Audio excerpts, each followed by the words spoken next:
YouTube live streaming app here. I think everything is not quite right with it, but all right. Anyway, how are you all doing? I hope you're having a great day, whatever you're doing. Hope it's peaceful, prosperous, happy, and healthy, wherever you are. And I hope you're enjoying life and liberty and the pursuit of happiness, wherever you are and whatever time it is.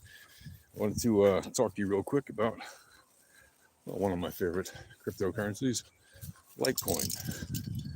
Why is Litecoin so great? I think you guys know if you're watching my channels, because of the qualities that it has. It's basically the same exact code as Bitcoin. The main difference is that there's 4 times as many Litecoins in the max supply cap, so only 84 million max supply as opposed to 21 million max supply of Bitcoin. And obviously that means the blocks process the transactions for the rewards at a rate of 4 times faster than Bitcoin. And something I've been also saying, that it is a highly undervalued crypto, in my opinion, because when you consider there's only 4 times as many of them as there are Bitcoins, and you can get about 1,000 of them for the price of a Bitcoin right now.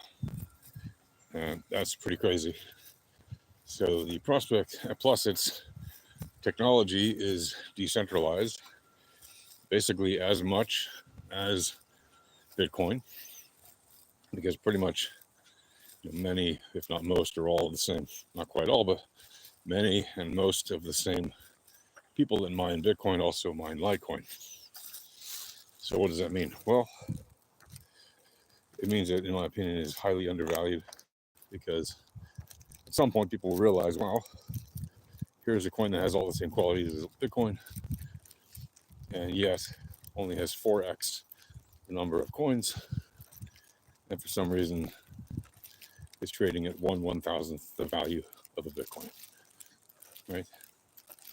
Pretty staggering statistic when you think about it. When you look deeper into that particular set of data, you'll find that there's something else here going on. Because I've been telling you guys,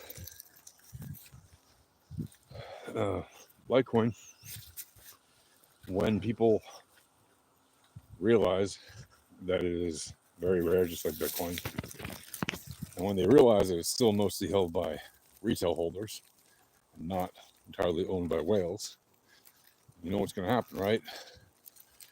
The whales are going to be moving in first, hardest, and they're going to start taking it over as much as they can.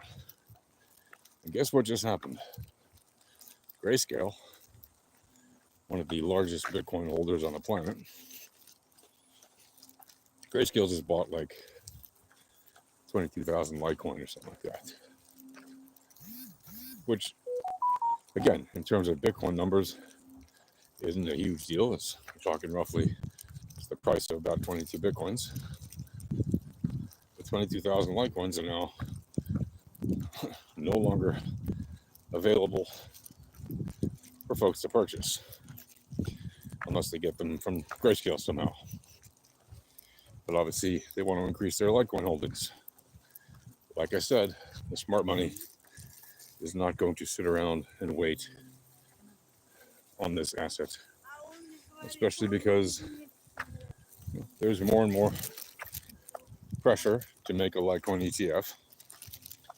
And guess who wants to issue a Litecoin ETF? Okay. Grayscale and companies like it. Now, will that happen? Let's see. Personally, I don't like ETFs for crypto. Creating derivatives of a rare asset just makes that a derivative basically like an infinite money printer for the issuer, without actually giving the buyer the underlying asset. Now, I get why people might buy ETFs, because if you're like a pension fund manager, you might not have the freedom to buy the underlying asset, but you still want to give your customers the benefit of the ETF.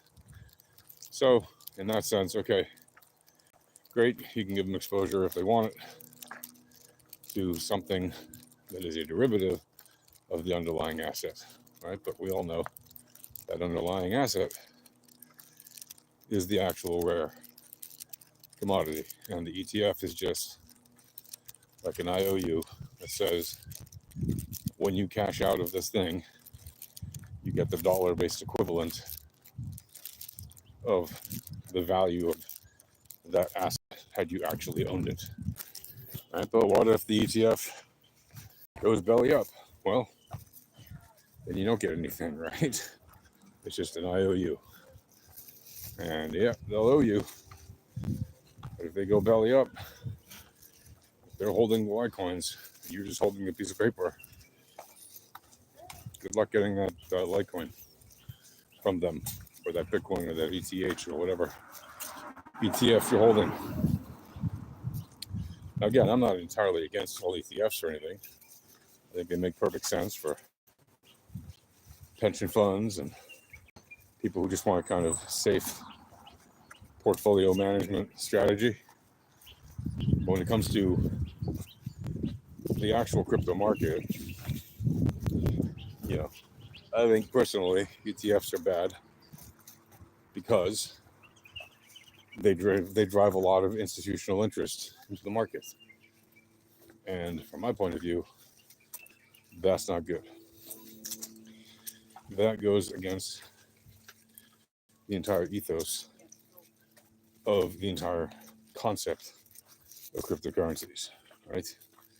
Bitcoin was created as an escape hatch, right? A path to financial freedom for regular people. Well, Bitcoin is now basically all owned by whales. Yes, there's roughly 1% of Bitcoins that are owned by retail people, but 95% are owned by people who have 100 or more Bitcoins in a single wallet. 91% by people who have 1,000 or more in a single wallet. And of course, Satoshi has 1 million or more, of which all his wallets have about 50 Bitcoins in them, each wallet, because he just kept making new wallets every time he got a new block reward. But still, that's 1 million Bitcoins off the market right there, just from that one holder. And technically, none of those wallets are considered whale wallets. But the point is, right, 95% or more of all the Bitcoins that can ever be mined, 95% of all the Bitcoins are owned by whales, roughly 95%. Maybe it's 94.7, whatever. And about 1% or less are owned by retail holders. So it's basically owned by big whales, right? And the retail world is basically fighting over 1% for as many people as will ever enter the market. Litecoin, on the other hand, remains solidly in the hands of retail holders for now. But how long will that last? Probably not a very long time. So is it worth getting some? As Satoshi once said, it might be worth getting some in case this ever catches on. I feel the same way about Litecoin. Personally, it's not financial advice or anything like that. But there you go.